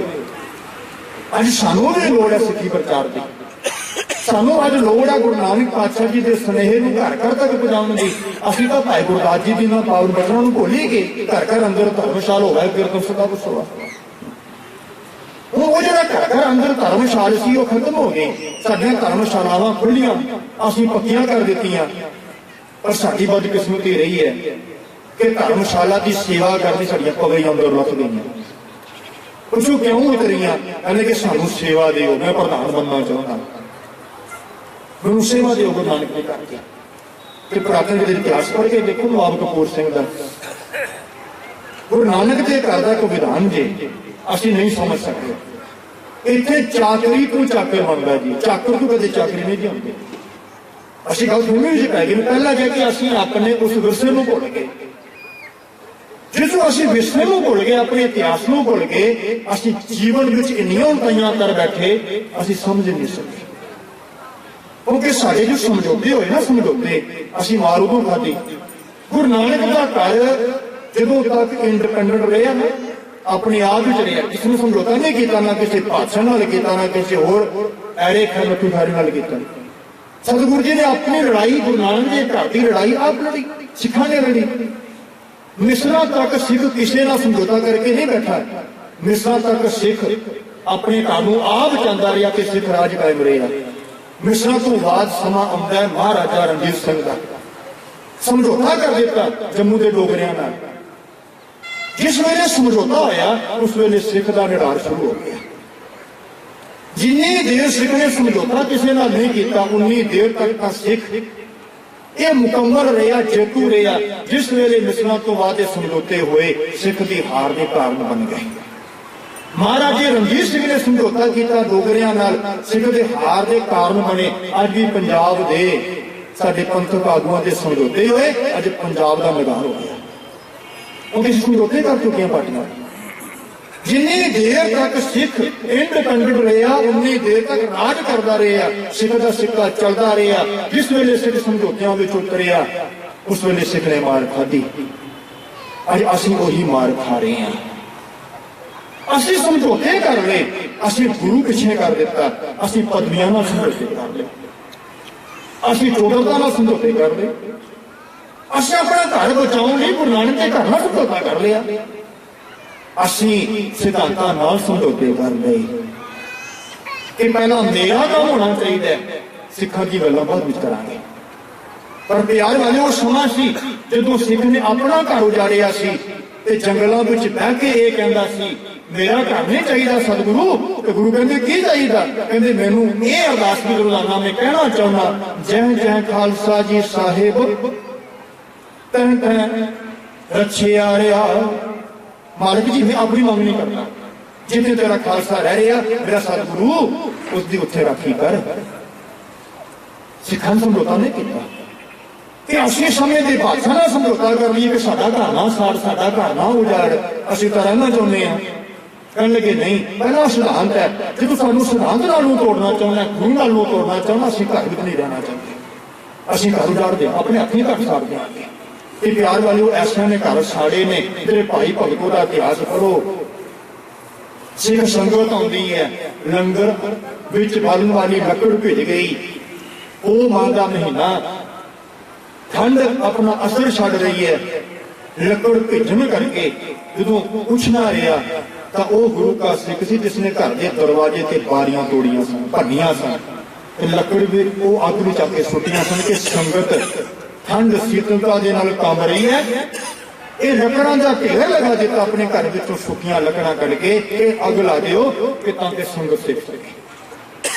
तो प्यार वालों अज असी अपने घर को बचाने लई असी सिद्धांतां नाल समझौते कर ले। गुरु अर्जन देव जी महाराज जी की शहीदी तो बाद जिस तरह करवट बादशाह लै रहे हैं, उसी तरह करवट सच्चा बादशाह भी लै रहे हैं। गुरु हरगोबिंद महाराज जी ने कहा अज मैनूं जवानी की लोड़ है, सिखो अज गुरु घर दे विच अज गुरु भी साडे कोलों कुछ मंगदा है, सानूं उस लोड़ मुताबिक काम करना। मैं नहीं कहता कि लंगर ना दिओ, मैं भी नहीं कहांगा कि असीं गुरुद्वारे की इमारत ना बनाईए, पर जदों साडी सोच खाली इत्थे तक ही रह गई ना, उदों असीं भुल गए कि गुरु नानक दे घर दा फलसफा की सी, गुरु नानक के घर का सिद्धांत की सी। सतगुरु गुरु नानक पातशाह जी के घर ने समय मुताबक उस चीज की मांग की थी। उस वेले गुरु नानक के घर में लोड़ सी। पहला सिख संगत आती सी श्रद्धालु रूप में, कोई माया देंदा सी, कोई रस देंदा सी, कुछ देंदा सी, पर अज गुरु नानक का घर कहता मैनूं इन्हां चीज़ों की लोड़ नहीं है। अज प्यार वाले सिख गरीब नहीं है, अज सिखी गरीब ने, सिखी सिख अमीर है। असीं गरीब हो चुके हैं, साडे बच्चों को पंजाबी नहीं आती, असीं अमीर समझते हैं, साडा बच्चा तो इंग्लिश स्कूल पढ़ता जी। असीं बच्चों को की करना सिखा के, एक बच्चे पर 10-10 हज़ार रुपया असीं महीने का खर्चा करते हैं दुनियावी पढ़ाई देने। माफ करियो, कदे किसी घर ने कदे कहा कि भाई साहब साडे घर आके बच्चा पढ़ाओ, 1000 रुपया असीं तुहानूं देंगे, साडे बच्चे को पंजाबी सिखाओ।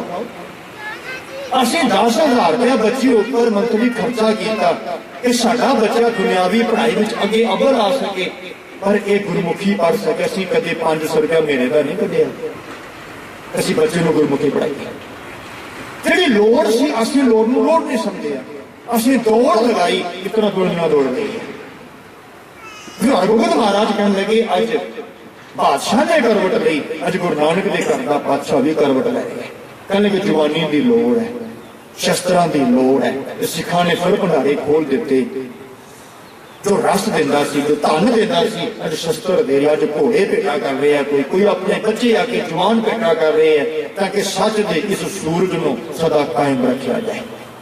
कूड़ रूपी ये जिहड़ा चंद्रमा चढ़े है, ये मस्या रूपी चंद्रमा, इसनूं अलोप करना ही करना, इसनूं खत्म करना है, उस सूरज को सामने प्रगट करना है। ते गुरु नानक के घर में अज कतारां लग गई कि प्यार वालों 4 जंग होंदे ने, चौथे जंग में 4 जंग, 4 जंगों में सिख गुरु नानक के घर की जित होती है। एक भी जंग नहीं आ रही, एक भी जंग नहीं आ रही। वो किहड़ी फौज सी जिहड़े दुनियावी ये लोग दुनियावी तख्तां पर बैठने वालियां दी फौजां ट्रेनिंग करदियां ने, उन्हां कोल सब कुछ है, पर ये लोग जिहड़े सामने आए, जिन्हां लोकां ने उन्हां नूं भाजड़ पा दित्ती समय के बादशाह नूं, समय दीआं फौजां नूं, अज वो होर वचनबद्ध होए कि वाकई ये साडे लई खतरा है। उन्होंने एक होर नारा मारिया, इस्लाम को खतरा है। वो जे बहाने लगा के, बहाने मारन तो बाद गुरु नानक के घर नूं ढह ढेरी करन लई जहांगीर ने फिर कमर कसा किया। कमर कसे वधदे गए, 4 जंग होने तो बाद अंतकाल उस वेले जहांगीर ने भी सजदा किया कि गुरु नानक के घर की 6वीं जोत को क्या कि तुसीं सच्चे। इतिहास गवाही दिंदा जी, जो 6वीं जंग में गुरु पातशाह जी का मिलाप होया ना जहांगीर नाल, जो ग्वालियर के किले में बंद किया, रिहाई हुई, सतगुरां दे नाज को अमृतसर आया ना, ये जहांगीर ने गुरु नानक की 6वीं जोत को कहा कि दसो तुहाडी शर्त की है। ते गुरुदाता जी कहने की तो तू पूरी कर दी, 52 राजे सारे मैं कैद तू छुड़वा देते। दूजी शर्त कि मैनूं चंदू चाहिए, चंदू ਤੇ ਉਸ ਵੇਲੇ ਸਮੇਂ ਦਾ ਬਾਦਸ਼ਾਹ ਕਹਿੰਦਾ ਗਾ ਮੈਨੂੰ ਪ੍ਰਵਾਨ ਹੈ, ਚੰਦੂ ਦੇ ਦਿੱਤਾ। ਉਹ ਸਮੇਂ ਦਾ ਬਾਦਸ਼ਾਹ ਜਿਹੜਾ ਗੁਰੂ ਨਾਨਕ ਦੇ ਘਰ ਨੂੰ ਖਤਮ ਕਰਨ ਲਈ ਯਤਨਸ਼ੀਲ ਸੀ, ਪੰਜਵੀਂ ਜੋਤ ਨੂੰ ਉਸਨੇ ਧਰਤੀ ਤਲੀ ਬਿਠਾ ਕੇ ਸ਼ਹੀਦ ਕਰ ਦਿੱਤਾ। ਅੱਜ ਉਹੀ ਚੰਦੂ ਦਾ ਮਨ ਕਿਸ ਤਰ੍ਹਾਂ ਪਿਘਲ ਜਾਂਦਾ ਹੈ, ਕਿਉਂਕਿ ਚੰਦੂ ਨੂੰ ਗੁਰੂ ਨਾਨਕ ਦੇ ਘਰ ਦੀ ਸਮਝ ਪੈਂਦੀ ਹੈ ਕਿ ਇਹ ਉਹ ਘਰ ਨਹੀਂ ਜਿਸ ਨੂੰ ਮੈਂ ਢਹਿ ਢੇਰੀ ਕਰਨਾ ਚਾਹੁੰਦਾ, ਇਹ ਉਹ ਘਰ ਹੈ ਜੋ ਸੱਚ ਨੂੰ ਸੱਚਾਈ ਦੀ ਆਵਾਜ਼ ਨੂੰ ਉਜਾਗਰ ਕਰਦਾ ਹੈ। ਸਾਡੀ ਬਦਕਿਸਮਤੀ ਹੈ ਕਿ ਅਸੀਂ ਇਤਿਹਾਸ ਪੂਰਾ ਨਹੀਂ ਪੜ੍ਹ ਸਕੇ। ਸਾਡੀ ਕੌਮ ਦੀ, ਸਾਡੀ ਮੇਰੀ ਕਹਿ ਦਈਏ ਬਦਕਿਸਮਤੀ ਰਹੀ ਹੈ, ਅਸੀਂ ਇਤਿਹਾਸ ਨੂੰ ਘਰ ਵਿੱਚ ਨਹੀਂ ਪੜ੍ਹ ਸਕੇ। ਉਸ ਵੇਲੇ ਅਸੀਂ ਉਹਨਾਂ ਲੋਕਾਂ ਨਾਲ ਜਦੋਂ ਅਟੈਕ ਦੀ ਗੱਲ ਕਰਦੇ ਨਾ, ਹਮਲਾ ਹੋਇਆ ਸਿੱਖੀ ਉੱਪਰ, ਅਸੀਂ ਕਹਿੰਦੇ ਨੇ ਮੁਗਲਾਂ ਨੇ ਕੀਤਾ, ਮੁਗਲਾਂ ਨੇ ਕੀਤਾ। ਦੂਜੇ ਪਾਸੇ ਗੱਲ ਕਰੋ, ਉਦੋਂ ਅਸੀਂ ਦੋ ਬਣਾ ਲੈਂਦੇ ਆ, ਚੰਦੂ ਤੇ ਗੰਗੂ। ਅਸੀਂ ਨਹੀਂ ਕਹਿੰਦੇ ਕਿ ਹਿੰਦੂ ਧਰਮ ਵੱਲੋਂ ਹੋਇਆ। ਜਿੰਨਾ ਵੱਡਾ ਯੋਗਦਾਨ ਉਸ ਵੇਲੇ ਗੁਰੂ ਨਾਨਕ ਦੇ ਘਰ ਨੂੰ ਖਤਮ ਕਰਨ ਲਈ ਇਸਲਾਮ ਨੇ ਦਿੱਤਾ ਨਾ, ਉਨਾ ਹੀ ਉਸ ਵੇਲੇ ਹਿੰਦੂਆਂ ਦਾ ਵੀ ਰਿਹਾ ਯੋਗਦਾਨ, ਬਰਾਬਰ ਦਾ ਰਿਹਾ, ਘੱਟ ਕਿਸੇ ਨੇ ਨਹੀਂ ਕੀਤੀ। ਦੋਵਾਂ ਦਾ ਯੋਗਦਾਨ ਬਰਾਬਰ ਰਿਹਾ। ਅਸੀਂ ਇੱਕ ਨੂੰ ਚੰਦੂ ਤੇ ਗੰਗੂ ਤੱਕ ਸੀਮਤ ਰੱਖਿਆ ਤੇ ਦੂਜੇ ਨੂੰ ਕਹਿ ਦਿੱਤਾ ਮੁਗਲ। ਪੂਰਾ ਧਰਮ ਨੇ ਕਿਵੇਂ ਦਿੱਤਾ। ਉਸ ਵੇਲੇ ਚੰਦੂ ਸਤਿਗੁਰਾਂ ਨੂੰ ਸੌਂਪਿਆ ਗਿਆ ਤੇ ਜਹਾਂਗੀਰ ਬਾਦਸ਼ਾਹ ਆਪ ਗਵਾਲੀਅਰ ਤੋਂ ਗੁਰੂ ਪਾਤਸ਼ਾਹ ਨਾਲ ਅੰਮ੍ਰਿਤਸਰ ਵੀ ਹੁੰਦਾ ਹੈ ਤੇ ਮਾਤ ਗੰਗਾ ਜੀ ਪਾਸੇ ਮਾਫੀ ਮੰਗਦਾ ਹੈ, ਮੁਆਫੀ ਮੰਗ ਕੇ ਕਹਿੰਦਾ ਕਿ ਮੈਂ ਤੁਹਾਡਾ ਗੁਨੇਗਾਰ ਹਾਂ। ਗੁਰੂ ਨਾਨਕ ਦੇ ਘਰ ਦੇ ਸੂਰਜ ਦੀ ਚਮਕ ਉਸ ਨੂੰ ਵੀ ਸਮਝ ਆ ਗਈ। ਉਹ ਸਮਝ ਚੁੱਕਿਆ ਸੀ ਰੋਕਣਾ ਮੁਸ਼ਕਿਲ ਹੈ। ਸਮੇਂ ਨੇ ਫਿਰ ਕਰਵਟ ਲਈ। ਸਤਵੇਂ ਜਾਂਦੇ ਨੇ ਗੁਰੂ ਨਾਨਕ ਦੇ ਘਰ ਨੂੰ ਹੋਰ ਚਾਰ ਚੰਨ ਲਗਾਏ ਤੇ ਅਸੀਂ ਇੱਕ ਚੀਜ਼ ਭੁੱਲ ਗਏ। ਅੱਜ ਜਿੰਨਾ ਤੁਸੀਂ ਇਹ ਬੂਟੇ ਲਗਾਉਣ ਵਾਲਾ ਅਭਿਆਨ ਸ਼ੁਰੂ ਕੀਤਾ ਨਾ, ਅੱਜ ਲੋੜ ਹੈ ਬੂਟੇ ਲਗਾਓ। ਤੇ ਪਿਆਰ ਵਾਲੇ ਬੂਟੇ ਲਗਾਉਣਾ ਸਭ ਤੋਂ ਪਹਿਲਾਂ ਆਵਾਜ਼ ਦਿੱਤੀ ਸੀ ਸਤਵੀਂ ਪਾਤਸ਼ਾਹੀ ਨੇ ਕਿ ਅਸੀਂ ਵੱਧ ਤੋਂ ਵੱਧ ਬੂਟੇ ਲਗਾਈਏ। ਤੇ ਗੁਰਦੇਵ ਆਪ ਪੇੜ ਲਗਾਉਂਦੇ ਸਨ ਆਪ। ਅੱਜ ਇਹ ਜਿੰਨੇ ਕਿਸੇ ਹੋਰ ਦੇ ਦਿੱਤਾ ਗਿਆ ਕਿ ਪੇੜ ਲਾਉਣ ਦੀ ਮੁਹਿੰਮ ਅੱਜ ਸਾਨੂੰ ਲੋੜ ਮਹਿਸੂਸ ਹੋਈ ਹੈ ਨਾ। ਗੁਰੂ ਨਾਨਕ ਦੇ ਘਰ ਦੀ ਉਸ ਵੇਲੇ ਸਤਵੀਂ ਜੋਤ ਨੇ ਇੱਕ ਆਵਾਜ਼ ਦਿੱਤੀ ਸੀ, ਸਾਰੀ ਖਲਕਤ ਨੂੰ ਪੇੜ ਲਗਾਓ। ਅੱਜ ਅਸੀਂ ਕਹਿੰਦੇ ਹਾਂ ਪੇੜ ਲਗਾਓ ਦੇਸ਼ ਬਚਾਓ। ਉਸ ਵੇਲੇ ਪੇੜ ਲਗਾਓ ਖਲਕਤ ਬਚਾਓ। ਸਤਵੀਂ ਜਾਮੇ ਵਿੱਚ ਗੁਰੂ ਨਾਨਕ ਦੀ ਸਤਵੀਂ ਜੋਤ ਦੀਆਂ ਰਹਿਮਤਾਂ ਸਨ। ਇਹ ਮੇਰੀ ਭੈਣਾਂ ਬੈਠੀਆਂ ਹੋਈਆਂ ਨੇ, ਇਹ ਜਿੰਦੀਆਂ ਜੀ ਸਤੀ ਕਰਨਾ ਇਹ ਗੁਰੂ ਨਾਨਕ ਦੇ ਘਰ ਦੀਆਂ ਰਹਿਮਤਾਂ ਆਈਆਂ ਨਾ ਉੱਪਰ। ਸਤੀ ਪ੍ਰਥਾ ਗੁਰਦੇਵ ਨੇ ਅਕਬਰ ਬਾਦਸ਼ਾਹ ਨੂੰ ਕਹਿ ਕੇ ਬੰਦ ਕਰਵਾਈ ਸੀ। ਇਹ ਕੁੰਡ ਕੱਢ ਕੇ ਚਲਦੀਆਂ ਸਨ, ਗੁਰਦੇਵ ਨੇ ਉਹਨੂੰ ਆਜ਼ਾਦ ਕੀਤਾ। ਇਹਨਾਂ ਦੇ ਕੁੰਡ ਚੁੱਕੇ ਜਾਣ, ਉਹ ਵੱਖਰੀ ਗੱਲ ਹੈ ਕਿ ਸਾਡੀ ਤਾਂ ਬੇਸ਼ਰਮੀ ਦੀ ਹੱਦ ਹੈ। ਅਸੀਂ ਤਾਂ ਗੁਰਦੇਵ ਨੇ ਕੁੰਡ ਚੁਕਾਇਆ, ਅਸੀਂ ਸੋਹਰੇ ਸੋਹਰੇ ਪੱਲੇ ਲਾ ਦਿੱਤਾ, ਅਸੀਂ ਦੁਪੱਟਾ ਕਰ ਦਿੱਤਾ। ਗੁਰਦੇਵ ਨੇ ਹਰ ਇੱਕ ਨੂੰ ਆਜ਼ਾਦੀ ਦਿੱਤੀ ਤੇ ਸਾਨੂੰ ਉਹ ਚੀਜ਼ਾਂ ਸਮਝਾਈਆਂ ਜਿਸ ਤਰ੍ਹਾਂ ਅਸੀਂ ਸਮਾਜ ਦੀ ਸੇਵਾ ਕਰ ਸਕਦੇ ਹਾਂ। ਗੁਰਦੇਵ ਨੇ ਨਸ਼ਿਆਂ ਉੱਪਰ ਪਾਬੰਦੀ ਲਾਉਣ ਲਈ ਹੋਰ ਵਚਨਬੱਧ ਹੋਏ। ਸਮੇਂ ਨੇ ਫਿਰ ਕਰਵਟ ਲਈ। 8ਵੇਂ ਜਾਮੇ ਵਿੱਚ ਗੁਰੂ ਹਰਿਕ੍ਰਿਸ਼ਨ ਮਹਾਰਾਜ ਜੀ ਨੇ ਉਸ ਸਮੇਂ ਉਸ ਬਾਲ ਅਵਸਥਾ ਵਿੱਚ ਜਿਸ ਨੂੰ ਲੋਕ ਬੱਚਾ ਕਹਿੰਦੇ ਸਨ, ਬੱਚਾ, ਤੇ ਗੁਰਦੇਵ ਨੇ 3 ਮਿੰਟ ਬਕਾਇਆ ਨੇ, 3 ਮਿੰਟਾਂ ਵਿੱਚ ਪੁੱਛਾਂਗਾ। ਗੁਰਦੇਵ ਨੇ ਉਸ ਵੇਲੇ ਇੱਕ ਨਾਰਾ ਮਾਰਿਆ ਤੇ ਉਹ ਨਾਰਾ ਇੰਨਾ ਉੱਚਾ ਬੁਲੰਦ ਹੋਇਆ ਕਿ ਦਿੱਲੀ ਤੱਕ ਢਿੱਲੇ। ਤੇ ਗੁਰਦੇਵ ਨੂੰ ਸੁਣਿਆ ਕੱਲਿਆ ਤੇ ਗੁਰਦੇਵ ਦਿੱਲੀ ਗਏ, ਉੱਥੇ ਜੋਤੀ ਜੋਤ ਸਮਾ ਗਏ। ਤੇ 9ਵੇਂ ਜਾਮੇ ਗੁਰੂ ਤੇਗ ਬਹਾਦਰ ਮਹਾਰਾਜ ਯੋਗਦਾਨ ਰਹੇ ਹੈ। ਉਸ ਤੋਂ ਬਾਅਦ ਸਮਾਂ ਸ਼ੁਰੂ ਹੁੰਦਾ ਗੁਰੂ ਗੋਬਿੰਦ ਸਿੰਘ ਮਹਾਰਾਜ ਜੀ ਦਾ, ਜਿਨ੍ਹਾਂ ਦੇ ਵਿਚਾਰ ਆਪਾਂ ਕੱਲ ਦੇ ਦੀਵਾਨਾਂ ਵਿੱਚ ਕਰਾਂਗੇ। ਕਿਉਂ ਗੁਰੂ ਨਾਨਕ ਦੇ ਘਰ ਦੇ ਦੁਖੀ ਬਣੇ, ਕਿਉਂ 10ਵੇਂ ਜਾਮੇ ਵਿੱਚ ਜੰਗ ਦੇ ਯੁੱਧ ਹੋਏ। ਅਸੀਂ ਕੇਵਲ ਟੁਕ ਮਾਤਰ ਉਹ ਵਿਚਾਰਾਂ ਦੀ ਸਮਝ ਪਾ ਕੀਤੀ ਕਿ ਲੜੀ ਸਮਝ ਆ ਗਈ। ਗੁਰੂ ਨਾਨਕ ਨੂੰ ਲੈ ਕੇ ਗੁਰੂ ਹਰਿਕ੍ਰਿਸ਼ਨ ਮਹਾਰਾਜ ਜੀ ਤੱਕ ਸਮਾਜ ਦੀ ਸੇਵਾ ਕਰਨ ਲਈ, ਇਕਜੁੱਟ ਕਰਨ ਲਈ, ਜੋ ਸਮਾਜ ਵਿੱਚ ਕੁਣਤਾਈਆਂ ਸਨ, ਭਾਵੇਂ ਸਤੀ ਪ੍ਰਥਾ ਸੀ, ਜਜ਼ੀਆ ਟੈਕਸ ਸੀ, ਜਾਂ ਔਰਤ ਜ਼ਾਤ ਨੂੰ ਨੀਵਾਂ ਕਰਨਾ ਸੀ, ਜਾਂ ਸ਼ੂਦਰ ਜ਼ਾਤ ਨੂੰ ਲਤਾੜਨਾ ਸੀ, ਇਹਨਾਂ ਸਾਰਿਆਂ ਨੂੰ ਗੁਰੂ ਦੇ ਵਚਨਬੱਧ ਕਰਕੇ ਇਕੱਠਿਆਂ ਕਰ ਦੇ ਗਏ, ਕਾਫਲਾ ਬਣਾਉਂਦੇ ਗਏ। ਇਹ ਕਾਫਲਾ ਇੰਨਾ ਵਧਿਆ, ਇੰਨਾ ਵੱਡੀ ਪੱਧਰ ਤੇ ਉੱਠਿਆ। ਇਸ ਕਾਫਲੇ ਨੇ ਫਿਰ ਇਨਕਲਾਬ ਲਿਆਂਦਾ। ਉਹ ਕਿਹੜਾ ਇਨਕਲਾਬ ਸੀ? ਇੱਕ ਸਮੇਂ ਅੰਦਰ ਇੱਕ ਤਬਦੀਲੀ ਸੀ। ਉਹ ਸਮੇਂ ਦੀ ਤਬਦੀਲੀ ਜਿਸ ਨੂੰ ਹਿੰਦੂ ਨੂੰ ਜਿਸ ਨੇ ਆਜ਼ਾਦ ਕੀਤਾ, ਆਜ਼ਾਦ। ਤੇ ਕੱਲ ਦੇ ਵਿਚਾਰਾਂ ਵਿੱਚ ਆਪਾਂ ਇਹ ਵੀ ਸਾਂਝਾ ਕਰਾਂਗੇ ਉਸ ਆਜ਼ਾਦ ਹਿੰਦ ਨੇ ਫਿਰ ਗੁਰੂ ਨਾਨਕ ਦੇ ਘਰ ਨਾਲ ਕੀ ਕੀਤਾ, ਕਿਉਂਕਿ ਕੱਲ ਦੇ ਵੀ ਦੀਵਾਨ ਬਕਾਇਆ ਨੇ। ਅਸੀਂ ਇਹ ਜ਼ਰੂਰ ਕਰਨਾ ਹੈ ਕਿ ਗੁਰੂ ਕਲਗੀਧਰ ਪਿਤਾ ਜੀ ਦੀ ਦਿੱਤੀ ਹੋਈ ਦੇਣ ਹੈ ਨਾ ਪਿਆਰ ਵਾਲਿਓ, ਉਹ ਤਾਂ ਪੂਰੀ ਖਲਕਤ ਲਈ ਹੈ, ਪਰ ਇਹ ਦੇਣ ਵਿੱਚ ਬਹੁਤ ਵੱਡ ਮੁੱਲਾ ਜਿਹੜਾ ਯੋਗਦਾਨ ਇਸ ਹਿੰਦ ਦੀ ਧਰਤੀ ਲਈ ਸੀ, ਉਹ ਵੀ ਆਪਾਂ ਟੁਕਮਾ ਕਰ ਕੱਲ ਦੇ ਵਿਚਾਰਾਂ ਦੀਵਾਨਾਂ ਵਿੱਚ ਵਿਚਾਰ ਸਾਂਝੇ ਕਰਾਂਗੇ। ਸਤਿਗੁਰੂ ਕਿਰਪਾ ਕਰਨ ਜੋ ਗੁਰੂ ਨਾਨਕ ਦੇ ਘਰ ਦੀ ਇਸ ਲੜੀ ਨੂੰ ਆਪਾਂ ਛੇੜੇ ਹੈ, ਕੱਲ ਦੇ ਦੀਵਾਨਾਂ ਵਿੱਚ ਵੀ ਜੁਟ ਹੋ ਕੇ ਜੁੜ ਕੇ ਅਸੀਂ ਵਿਚਾਰਾਂ ਦੀ ਸਾਂਝ ਕਰਾਂਗੇ। ਮਿੱਥੇ ਵਿਚਾਰਾਂ ਨੂੰ ਸੰਕੋਚਾਂ ਭੁੱਲ ਗਲਤੀ ਦੀ ਖਿਮਾ ਅਰਦਾਸ ਕਰਨੀ ਸਤਿਗੁਰ ਆਪ ਕਿਰਪਾ ਕਰਨ। ਆਪ ਸੰਤਾਂ ਦੇ ਸਾਹਮਣੇ ਵਿਚਾਰਾਂ ਰੱਖਣ ਦੀ ਸਮੱਤ, ਸਾਂਝਿਆਂ ਕਰਨ ਦੀ ਸਮੱਤ ਹਿੰਮਤ ਆਪ ਸਤਿਗੁਰ ਬਖਸ਼ਣ। ਭੁੱਲ ਗਲਤੀ ਨੂੰ ਨਾ ਚਿਤਾਰਨਾ ਜੋ ਕੱਲ ਤੱਕ ਅਸੀਂ ਇਸ ਪੱਤੇ ਪਰਵਾਹ ਨੂੰ ਆਪ ਜੀ। ਵਾਹਿਗੁਰੂ ਜੀ ਕਾ ਖਾਲਸਾ, ਵਾਹਿਗੁਰੂ ਜੀ ਕੀ